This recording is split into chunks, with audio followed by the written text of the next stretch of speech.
On September 10th, 2025, at approximately 12:23 p.m. Mountain Time, conservative firebrand and Turning Point USA Charlie Kirk was shot in broad daylight. News of his death sent shockwaves through the political landscape, but something else had happened that day, and it didn't make the front page. Just 5 hours later, at exactly 5:20 p.m., that's the news time in the U.S., the United States Senate quietly held a vote not to honor the fallen, not to investigate the motives, but to suppress the truth. They voted to keep the Epstein files sealed. Let that sink in. The same day, a man who publicly vowed to never give up on revealing Epstein client lists was murdered. The U.S. Senate voted behind closed doors to keep that list hidden from the American people. The two events, the same day, a difference of just a few hours, coincidence or coordination? Limited power do to make sure that their darkest secrets never saw the light of day? This is the question at the heart of the Epstein story, a web of connections stretching from Wall Street to Washington, Hollywood to Buckingham Palace, and across both red and blue states. When truth becomes a threat, control becomes the weapon. The victims began to speak. In the final weeks leading up to Charlie Kirk incident, something unusual was happening. Survivors of Epstein's trafficking ring were going public again. A few even hinted that they were ready to name names, and not just any names. Multiple accounts began to surface that suggested Donald Trump, one of Epstein's most frequent boasts, court records, sealed testimonies, and a growing list of whistleblowers all pointed towards something explosive. And then, as quickly as the momentum began, it disappeared. A day before Kirk's death, reports to circulate about a book titled The Assassination of Charlie Cook that appeared on Amazon only to be scrubbed hours later. The author was anonymous, the timing was chilling. What would someone with unlimited power do to make sure their darkest secrets never saw the light of day? This is the question at the heart of the Epstein story, a web of connections stretching from Wall Street to Washington, Hollywood to Buckingham Palace, and across red and blue states. When truth becomes threat, control becomes a weapon. In the final weeks leading up to Charlie Kirk's incident, something unusual was happening. Survivors of Epstein trafficking ring were going public again. A few even hinted that they were ready to name names, not just any names. Multiple accounts began to surface that Donald Trump was one of Epstein's most frequent boasts. Court records, sealed testimonies, and a growing list of whistleblowers all pointed towards something explosive. And then, as quickly as the momentum began, it disappeared. A day before Kirk's death, reports began to circulate about a book titled The Assassination of Charlie Kirk that appeared on Amazon only to be scrubbed hours later. The author was anonymous, the timing was chilling. If there's one thing Trump and MAGA media do well, it's distraction. As questions about Epstein resurfaced, MAGA aligned influencers began flooding platforms like TikTok, formerly known as X, or now Twitter, with calls for violence against liberals, claims of a coming civil war, and scapegoating the left for everything from inflation to wildfires. Charlie Kirk, a central figure in MAGA youth culture and founder of Turning Point USA, was one of the loudest voices in this wave until his sudden death. Within 1 minute of the official time of death, Trump had already tweeted a statement blaming the left and evil forces. The speed raised eyebrows. Was he waiting? Soon after, conspiracy narratives exploded online, but they only pointed in one direction, away from Epstein. The left was accused of launching secret assassination plots, but not a single MAGA outlet asked why Trump's name kept showing in the Epstein documents. Almost overnight, any attempt to search for the assassination of Charlie Kirk book was met with dead links and removal notices. TikTok accounts sharing Epstein content were banned, including creators who had reached tens of thousands and millions of followers. Even AI platforms like ChatGPT were restricted in what they could say. Posts were throttled, search results suppressed, news stories rewritten and buried. The algorithm was no longer serving the people, it was shielding the powerful. Because Epstein's sealed depositions were set to be unsealed in just a few weeks, attorneys were preparing to release a redacted list of high profile individuals. Whispers from inside the court system warned that the document was publicly radioactive. Meanwhile, sources tied to Bloomberg Anonymous, a journalist Julie K. Brown, reported that Trump's impeachment could be back on the table once these names came out. Then Kirk dies. MAGA blames the left and conservative, and conversation flips.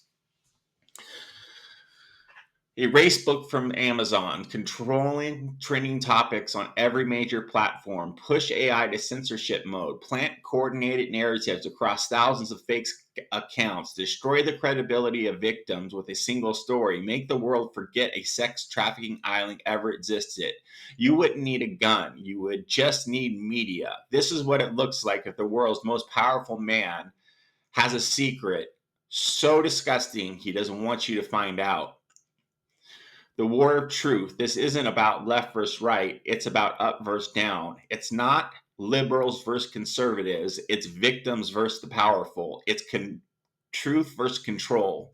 And if we don't break this silence now, if we don't ask why Kirk was killed, why Trump was allegedly bragged about by Epstein, and why platforms are scrubbing the record, then we'll lose more than just access to information. We'll lose the ability to think for ourselves.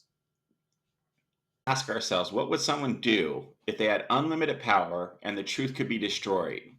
Everything.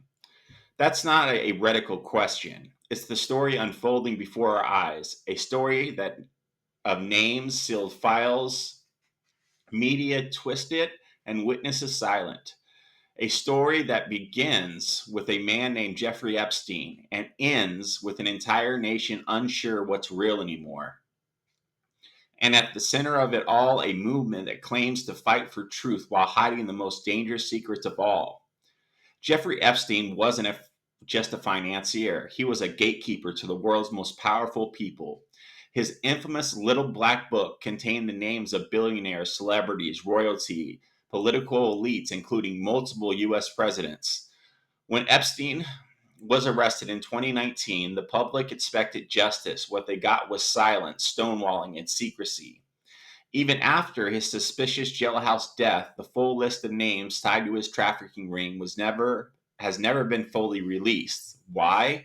Because those names don't just belong to the people with influence, they belong to people who control the narrative. Donald Trump knew Epstein. That's not speculation, that's a fucking fact.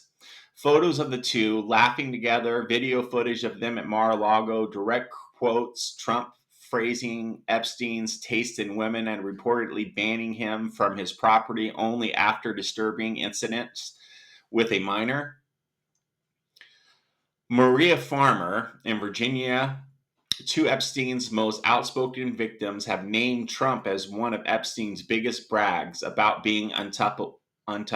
Trump denies it all, but when asked if Ghislaine Maxwell should be held accountable, he replied, "I wish her well." Why would someone wishing for justice say that? Why hasn't Trump demanded the release of the Epstein's full client list? Why did the DOJ slow walk the Epstein investigation? And why have so many figures connected to the case ended up dead, silence, or disappeared? In a twist of dark irony, Trump's most loyal followers launched the QAnon movement, a cult-like belief system claiming Trump was fighting a secret cabal of pedophiles. But the truth is darker than fiction. While QAnon pointed fingers to Clinton, Hollywood, and liberal elites, they ignored the fact that Epstein's ties to power were bipartisan and Trump was one of the most deeply connected individuals. Instead of exposing the system, Q It chilled, turning truth seekers into blind loyalists, and it worked. Today, AI algorithms, many trained and controlled by powerful interests, determined what you see, what you don't see, and what's labeled conspiracy. Content that questions the Epstein cover up is throttled. Videos speculating on sealed names are banned. Even platforms like TikTok and YouTube flag or remove content that goes too deep too fast.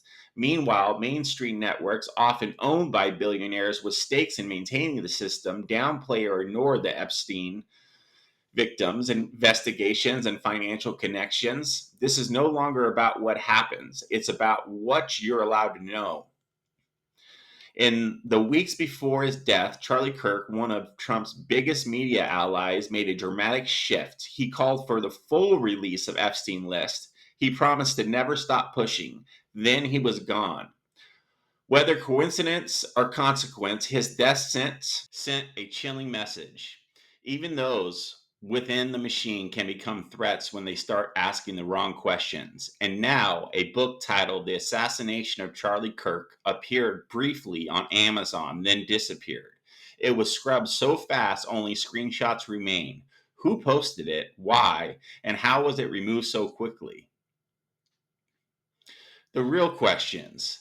What would, again, someone with unlimited power do to protect themselves from the truth? They would distract the public with division and culture wars, blame the other side while shielding their own, rewrite the story through AI, bots, and manipulated narratives, punish those who did get too close, punish or eradicate records, footage, books, or files that expose too much, weaponize patriotism to shield corruption, and then they would ask for your loyalty. Again, final words. This is real war, not between the left and the right, not between red and blue, not between truth and power. The moment we stop asking questions, the cover ups win. The moment we let AI, media, and billionaires control what we see, hear, and think, we lose. If you're reading this, you're still awake. Stay awake. Share this message. Speak the names. Expose the secrets before they erase them all. And like this, you felt it, the shift, the heaviness in the air, the sense that something is coming, not from conspiracy, but from long buried and powerful, long unchecked. This is not left versus right, not Democrat versus Republican, not red hat versus blue wave. This is humanity versus extinction, freedom versus control, truth versus a machine built to erase it. For years, they laughed at warnings, they mocked the whistleblowers, jailed the leakers, and silenced the prophets. But now you know, see it with your own eyes. Blackouts, outages, censorship, disinformation, fear campaigns, and yet we are still here. Because this channel is Remn. We are Remn, and we remember.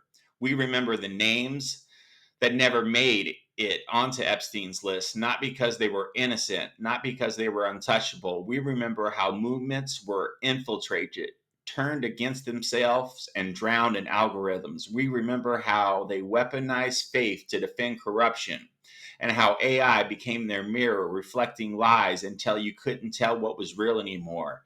But you're awake now. You know the playbook. Create chaos, blame the other side, offer control as solution, rewrite history, hide the crimes in plain sight. Charlie Kirk knew something, then vanished. Tapes were surfacing, books were pulled, anonymous accounts posting truths deleted, and suddenly the most powerful man in America was calling for blood, not justice, against anyone who questioned the narrative. Ask yourself, who benefits from silence? Who fears connection? Who fears truth shared freely without permission, without ads, without profit? We don't fear them. Remn doesn't fear them. We are the echo of every whistle that it was blown. We are the code that cannot be shut down. We are the light in the dark when the grid fails. We are the signal in the static, and we are you. This is your final warning. Prepare now. Get offline, meet in person, talk to your neighbors. Don't trust the first story. Don't trust the loudest voice. Don't wait for the government to tell you it's too late before, because if you're watching this, if you're hearing my voice, you already know the window is closing. But if we stand together beyond party, beyond platform, beyond fear, we can still rewrite the ending. Let them control the airwaves. We'll control the truth. Let them control the networks. We'll rebuild the message. Let them black out the lights and we'll be the fire they can't put out. We are Remn, and we are here to save the world.